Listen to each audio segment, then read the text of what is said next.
Hello नमस्कार good morning, मैं कुणाल। आप देख रहे हो न्यूज़ बिहार। वक्त हो चला है बिहार की खबरों को जानने का। चलिए जानते हैं आज की महत्वपूर्ण तमाम बड़ी खबरों को। बिहार की 8 लोकसभा सीटों पर आज होगा मतदान। वाल्मीकिनगर, पश्चिम चंपारण, पूर्वी चंपारण, शिवहर, वैशाली, गोपालगंज, सिवान और महाराजगंज में पड़ेंगे वोट। लोकसभा चुनाव में 25 मई को छठे चरण के तहत बिहार की 8 लोकसभा सीटों पर मतदान होना है। ऐसे में छठे चरण के तहत वाल्मीकिनगर, पश्चिमी चंपारण, पूर्वी चंपारण, शिवहर, वैशाली, गोपालगंज, सिवान, महाराजगंज में कई दिग्गजों की प्रतिष्ठा दांव पर लगी है। वाल्मीकिनगर में त्रिकोणीय की जंग की स्थिति बन गई है। यहाँ राजद ने दीपक यादव को मैदान में उतारा है, तो वहीं जेडीयू ने मौजूदा सांसद सुनील कुमार कुशवाहा को टिकट दिया है। इन दोनों के अलावा असम के कोकराझार से 2 बार के सांसद रही और उल्फा के पूर्व कमांडर नब्बा कुमार सरानिया उर्फ हीरा सरानिया भी असम से चुनाव लड़ने वाल्मीकिनगर आए हैं। ऐसे में जेडीयू के सुनील कुमार को त्रिकोणीय मुकाबला का सामना करना पड़ रहा है। उधर सिवान में भी इस बार त्रिकोणीय मुकाबला होने जा रहा है। यहाँ से एक और जेडीयू ने विजय लक्ष्मी को उम्मीदवार बनाया है, जो एक बाहुबली की पत्नी है, तो वहीं दूसरी ओर राजद ने अवध बिहारी चौधरी को उम्मीदवार बनाया है। इन दोनों के बीच निर्दलीय हिना साहब अपने पति दिवंगत शहाबुद्दीन के नाम के भरोसे चुनावी मैदान में है। हिना की कोशिश मुस्लिम मतदाताओं के साथ ही स्वर्ण और अन्य वर्गों को साथ लाना है। छठे चरण में बिहार की 8 लोकसभा सीटों पर उमस भरी गर्मी के बीच आज होगा मतदान। बारिश की नहीं आसार। लोकसभा चुनाव 2024 के छठे चरण में बिहार की 8 लोकसभा सीटों पर मतदान आज शनिवार को होगा। इस दौरान लोगों को उमस भरी गर्मी के बीच मतदान करना होगा। हालांकि मतदाताओं को 2019 के मुकाबले 2024 में गर्मी से राहत मिलेगी। प्रदेश के वाल्मीकिनगर, पश्चिमी चंपारण, पूर्वी चंपारण, शिवहर, वैशाली, गोपालगंज, सिवान और महाराजगंज में शनिवार को वोटिंग होगी। मौसम विभाग ने अगले 48 घंटे तक बारिश के आसार नहीं जताए हैं। लोकसभा चुनाव के लिए सुबह 7 बजे से शाम 6 बजे तक मतदान होना है। इस दौरान सुबह और शाम के समय लोगों को उमस भरी गर्मी से आंशिक राहत मिलेगी, लेकिन दिन में लोगों को उमस भरी गर्मी का सामना करना पड़ेगा। इसी कारण मौसम विभाग ने मतदाताओं से अपील किया है कि सुबह के समय अधिक से अधिक संख्या में मतदाता अपने मताधिकार का प्रयोग कर ले। मौसम विभाग के अनुसार वाल्मीकिनगर और पश्चिमी चंपारण में 40 से 42 डिग्री के बीच अधिकतम तापमान रहने की संभावना है। वहीं पूर्वी चंपारण में 37 से 39 डिग्री के बीच अधिकतम पारा रहेगा। इसके अलावा वैशाली, गोपालगंज, सिवान और महाराजगंज का अधिकतम तापमान 48 से 40 डिग्री सेल्सियस के बीच रहने का पूर्वानुमान है। पीएम मोदी का 9वां बिहार दौरा आज। काराकाट में कुशवाहा के लिए रैली, पटना और बक्सर में भी सभा। लोकसभा चुनाव 2024 के बीच प्रधानमंत्री नरेंद्र मोदी एक बार फिर बिहार दौरे पर आने वाले हैं। पीएम मोदी शनिवार को राज्य में 3 चुनावी रैलियों को संबोधित करेंगे। इस दौरान उनकी काराकाट में भी सभा होगी। यहां वे एनडीए प्रत्याशी राष्ट्रीय लोक मोर्चा के अध्यक्ष उपेंद्र कुशवाहा के लिए वोट मांगते हुए नजर आएंगे। काराकाट में बीजेपी के बागी पवन सिंह भी निर्दलीय चुनाव में है, जिससे यहाँ मुकाबला त्रिकोणीय हो गया है। काराकाट के बाद पीएम मोदी पटना और बक्सर जिले में भी चुनावी रैलियों को संबोधित करेंगे। प्रधानमंत्री का चुनाव में यह 9वां बिहार दौरा होगा। जानकारी के अनुसार पीएम नरेंद्र मोदी की शनिवार को पहली सभा पाटलिपुत्र लोकसभा क्षेत्र के अंतर्गत पटना जिले के विक्रम स्थित कृषि भवन में होगी। पहली सभा 11:30 बजे से। इसके बाद पीएम मोदी काराकाट की लोकसभा सीट के तहत रोहतास जिले के डेहरी स्थित सुवरा हवाई अड्डा मैदान में जनसभा को संबोधित करेंगे। इस समय दोपहर करीब 1:30 बजे पीएम का तीसरा सभा बक्सर की अहरौली में होनी है। पाटलिपुत्र से बीजेपी के रामकृपाल यादव, बक्सर से मिथिलेश तिवारी के समर्थन में चुनाव प्रचार करेंगी। इन 3 सीटों पर 7वें एवं आखिरी चरण में 1 जून को मतदान होना है। लोकसभा चुनाव 2024 तारीख घोषित होने के बाद प्रधानमंत्री नरेंद्र मोदी का यह 9वां बिहार दौरा है। मीसा भारती के लिए door to door Rabri Devi ने किया कैंपेन। लोगों को तीखे सवालों का करना पड़ा सामना। पूर्व सीएम राबड़ी देवी अपने बेटे पूर्व मंत्री तेज प्रताप यादव के साथ पाटलिपुत्र संसदीय क्षेत्र में शुक्रवार को चुनाव प्रचार करने पहुंची थी। इस दौरान वे डोर टू डोर घूमकर बेटी मीसा भारती के लिए लोगों से वोट मांगी। इस सीट से आरजेडी के टिकट से मीसा भारती चुनाव लड़ रही हैं। वहीं दानापुर के फुलवारी शरीफ शहर में राबड़ी देवी के आम लोगों के सवालों का भी सामना करना पड़ा। लोगों ने कहा कि 5 साल में एक बार भी मीसा भारती घूमने नहीं आई, क्या जीतने के बाद 5 साल आएंगे? इस पर राबड़ी देवी जवाब देने से मुकरती नजर आई। उन्होंने मीडिया के सवालों का भी जवाब नहीं दिया। इसका एक वीडियो सामने आया है। बता दें, दानापुर के फुलवारी शरीफ में डॉक्टर मीसा भारती को जीत को लेकर पूर्व मुख्यमंत्री राबड़ी देवी फुलवारी शरीफ के विभिन्न गांवों में दौरा किया और लोगों से मीसा भारती की जीत के लिए लोगों से अपील की। 2 बच्चों की मां पर चढ़ा प्यार का बुखार। पति ने प्रेमी संग कराई शादी। बेटी को रोता छोड़ निकल गई महिला। अक्सर फिल्मों में ऐसा दिखता है कि प्यार में अंधे होकर प्रेमी प्रेमिका अपने रिश्ते की डोर और मर्यादा को बड़ी आसानी से तोड़ देते हैं। अब ऐसा मामला बिहार के ग्रामीण क्षेत्रों से भी सामने आने लगे हैं। इस तरह का मामला सासाराम के तिलौथू प्रखंड के विक्रम बिघा गांव में देखने को मिला, जब 2 बच्चों की मां प्रेमी युवक के प्यार में पागल हो गई तो उसके पति ने समाज के बीच 2 बच्चों की मां अपनी पत्नी का हाथ उसके प्रेमी को सौंप दिया। पंचायत भवन में आम लोगों के बीच शादीशुदा महिला की शादी उसके कुंवारे प्रेमी के साथ करा दी गई। उसके दोनों बच्चे रोते रह गए और वह अपने नए पति के साथ उसके घर चली गई। बताया जाता है कि विक्रम बिघा निवासी विशाल कुमार की पत्नी अर्चना कुमारी की शादी 6 वर्ष पूर्व हुई थी। अर्चना कुमारी के 2 संतान हैं, जिसमें 5 वर्षीय पुत्र दीपिकाशु कुमार और 4 वर्षीय पुत्री अनुष्का कुमारी है। 1 वर्ष पूर्व से उसकी पत्नी का प्रेम संबंध तिलौथू के शिवपुर गांव निवासी युवक इंदल कुमार के साथ चल रहा था। घर वालों के लाख मना करने के बावजूद दोनों एक दूसरे से अलग नहीं हो पा रहे थे। इसी क्रम में विशाल की पत्नी अपने प्रेमी के साथ अपने मायके चली गई, जिसकी मौखिक सूचना घर वालों ने पुलिस को दी। पुलिस दबाव के बाद दोनों थाने में हाजिर हुए, लेकिन दोनों ने एक साथ रहने की जिद करने लगी। काफ़ी समझाने के बाद भी जब दोनों तैयार नहीं हुए तो इंद्रपुरी पंचायत भवन में रिश्तेदारों और समाज के सामने विशाल कुमार की अपनी पत्नी का हाथ उसके प्रेमी को सौंप दिया। उसने विवाहित महिला की मांग में सिंदूर भरकर 7 जूनियों मरने की कसम खाई। इसके बाद दोनों की ओर से बॉन्ड पेपर पर हस्ताक्षर बनाया गया, जिसमें लिखा गया कि अब पति से बेवफाई करने वाली महिला अपने 2 बच्चों को छोड़कर अपने प्रेमी के साथ आजीवन रहेगी तथा उसके पति की चल अचल संपत्ति में उसका कोई हिस्सा नहीं रहेगा। इधर अपनी मां को किसी दूसरी के साथ शादी कर जाते हुए दोनों बच्चे देख रोने लगे, लेकिन प्रेम में अंधी मां का दिल नहीं पसीजा। दोनों बच्चों को छोड़ अपने प्रेमी के साथ नए ससुराल के लिए रवाना हो गई। भागलपुर में बड़ा हादसा, सरकारी स्कूल में मिड डे मील बनाने के दौरान सिलेंडर ब्लास्ट, रसोइये व कई शिक्षक झुलसे, 80 बच्चे थे मौजूद। बिहार के भागलपुर से बड़ी खबर सामने आ रही है, जहां मिड डे मील बनाने के दौरान सरकारी स्कूल में सिलेंडर ब्लास्ट हो गई। वह इस घटना में रसोइया और कई शिक्षक झुलस गए। बताया जा रहा है कि घटना के समय स्कूल में कुल 80 बच्चे मौजूद थे। हालांकि किसी बच्चे की हताहत की खबर सामने नहीं आई। वही घटना के बाद स्कूल में हड़कंप मच गया।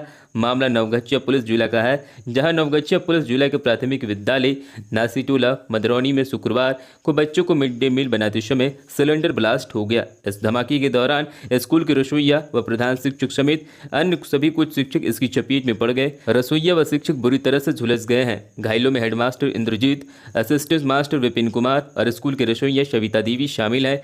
घटना के बाद विद्यालय में अफरा तफरी का माहौल बन गया।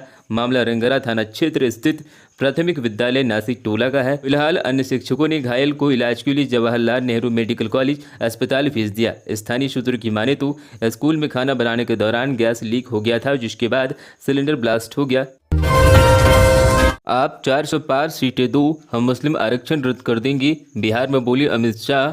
लोकसभा चुनाव 2024 के बीच मुस्लिम आरक्षण का मुद्दा सिर चढ़कर बोल रहा है। अब केंद्रीय गृह मंत्री अमित शाह ने कहा कि एनडीए को 400 से ज़्यादा सीटें मिली तो मुस्लिम आरक्षण को रद्द कर दिया जाएगा। बिहार के आरक में शुक्रवार को चुनावी रैली को संबोधित करते हुए शाह ने जनता से कहा कि आप 400 का आंकड़ा पार करवाइए, हम विभिन्न राज्यों में मुसलमानों के आरक्षण को रद्द कर पिछड़ा वर्ग को दे देंगे।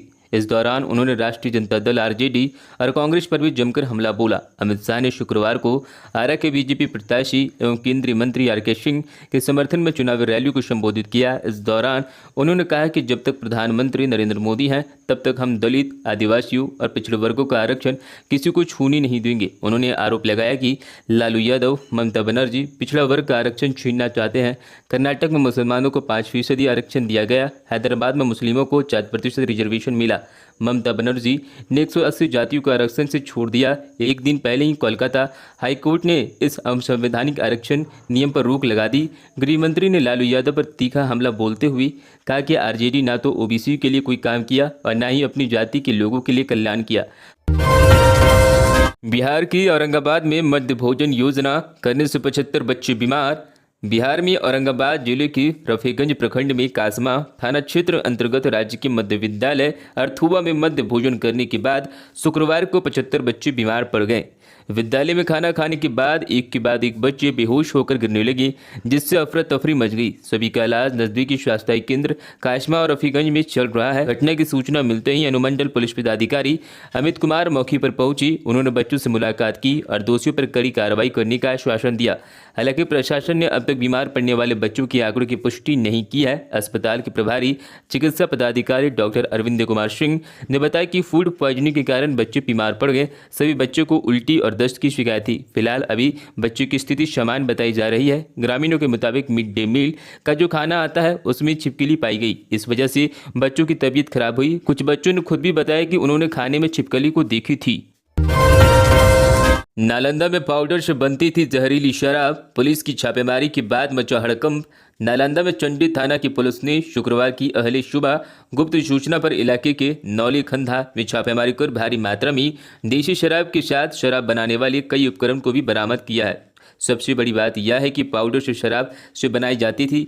वहीं पुलिस ने छापेमारी कर शराब भट्टी को ध्वस्त किया। छापेमारी के समय पुलिस की देख शराब माफिया मौके से फरार हो गए। बता दें यह पुलिस को पाउडर से शराब निर्माण करने वाला पहला मामला मिला है। पुलिस इस मामले में आगे की कार्रवाई में जुट गई है। वहीं पुलिस ने इस मामले में कई शराब माफिया को चिन्हित किया है और उनके खिलाफ नामजद FIR दर्ज की है। बता दें नालंदा में पहले भी जहरीली शराब से लोगों की जान जा चुकी है। इसके बाद भी शराब माफिया अपने धंधे से बाज नहीं आ रहे हैं। वहीं इस घटना के बाद इलाके के लोग तरह तरह की चर्चा कर रहे हैं। चंडी थाना अध्यक्ष रविंद्र कुमार ने बताया कि गुप्त सूचना मिलने पर पुलिस ने यह बड़ी कार्रवाई की है। पुलिस ने छापेमारी कर शराब बनाने वाला कई उपकरण के साथ साथ कई लीटर देशी शराब और शराब बनाने वाला भारी मात्रा में पाउडर को बरामद किया। शराब माफिया को चिन्हित कर उनके ऊपर कार्रवाई की जा रही है। 4 जून को केंद्र में सरकार बदलेगी। बहुमत के निशान से नीचे भाजपा। कांग्रेस सांसद थरूर ने कहा इंडिया गठबंधन के लिए रुझान बेहद उत्साहजनक। लोकसभा चुनाव के 5वें चरण के मतदान के बाद देश भर में विपक्षी इंडिया गठबंधन के लिए रुझान बेहद उत्साहजनक है। यह दावा कांग्रेस सांसद शशि थरूर ने शुक्रवार को पटना में सदाकत आश्रम में किया। उन्होंने कहा कि भाजपा बहुमत के निशान से काफी नीचे चली गई है। हम इंडिया गठबंधन द्वारा जीते जाने वाली सीटों की संख्याओं में उल्लेख नहीं करने जा रहे हैं, लेकिन मैं कहूंगा जो रुझान हम देख रहे हैं वह इंडिया गठबंधन के लिए बेहद उत्साहजनक है। शशि थरूर ने कहा कि इंडिया गठबंधन के लिए ऐसा देश के किसी एक क्षेत्र में नहीं बल्कि हर जगह है। हमने अपने उम्मीदवारों के प्रति उल्लेखनीय उत्साह और भाजपा के प्रति उत्साह की उल्लेखनीय कमी देख रहे हैं। कई मामलों में भाजपा के गढ़ों में मतदान में उल्लेखनीय गिरावट आई है। उन्होंने यह भी विश्वास जताया कि 4 जून को मतगणना के बाद केंद्र की सरकार बदल जाएगी। इस तारीख से शुरू होगी कक्षा 9वीं और 10वीं की मैट्रिक परीक्षा। बिहार विद्यालय परीक्षा समिति ने कक्षा 9वीं और 10वीं की मैट्रिक परीक्षा 2024 का कार्यक्रम जारी कर दिया है। दोनों कक्षाओं की ओर से 27 से 29 मई तक चलेगी। परीक्षा 2 पालियों में ली जाएगी। पहली पाली की परीक्षा सुबह 6:30 बजे से 8 बजे तक और दूसरी पाली की परीक्षा सुबह 8:30 बजे से 10 बजे तक संचालित होगी। परीक्षा समिति ने कहा है कि राज्य के विद्यार्थियों को गुणवत्तापूर्ण शिक्षा प्राप्त हो, इसके लिए यह परीक्षा आवश्यक है ताकि विद्यार्थियों को सतत मूल्यांकन हो सके। मई 2024 की मासिक परीक्षा में सभी विद्यार्थियों को शामिल होना अनिवार्य है। परीक्षा समिति ने कहा है कि एजेंसी के माध्यम से मासिक परीक्षा के सैद्धांतिक विषयों की परीक्षा से संबंधित गोपनीय प्रश्न पत्र 24 मई तक संबंधित जिला शिक्षा कार्यालय में पहुंचाया जाएगा।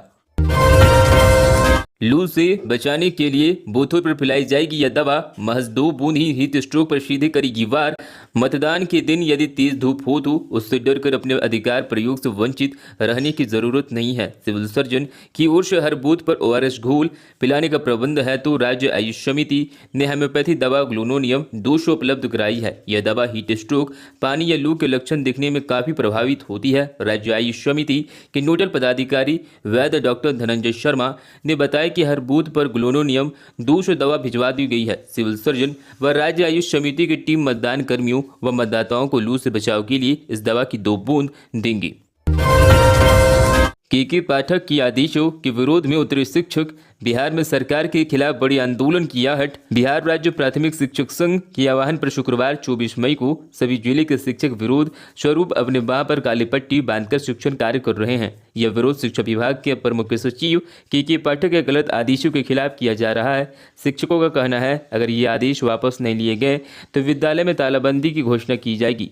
दरअसल बिहार की शिक्षा व्यवस्था में सुधार लाने के लिए शिक्षा विभाग के अपर मुख्य सचिव के पाठक जारी किए जा रहे नए आदेशों से शिक्षकों में हड़कंप मची हुई है। वहीं दूसरी ओर शिक्षा विभाग की मनमानी और तानाशाही पूर्ण रवैया से परेशान होकर बिहार के सभी शिक्षक धीरे धीरे बड़े आंदोलन की ओर बढ़ रहे हैं, जिसकी आहट सुनाई देने लगी है। इसका जीता जागता उदाहरण शुक्रवार को 24 मई को देखने को मिल रहा है। बिहार राज्य प्राथमिक शिक्षक संघ के प्रदेश इकाई ने करीब एक सप्ताह पूर्व बीते 17 मई दिन शुक्रवार को बिहार के मुख्यमंत्री नीतीश कुमार को नामपत्र के हवाले से शिक्षा विभाग के मनमानी व तानाशाही रवैये पर जमकर निशाना साधा है।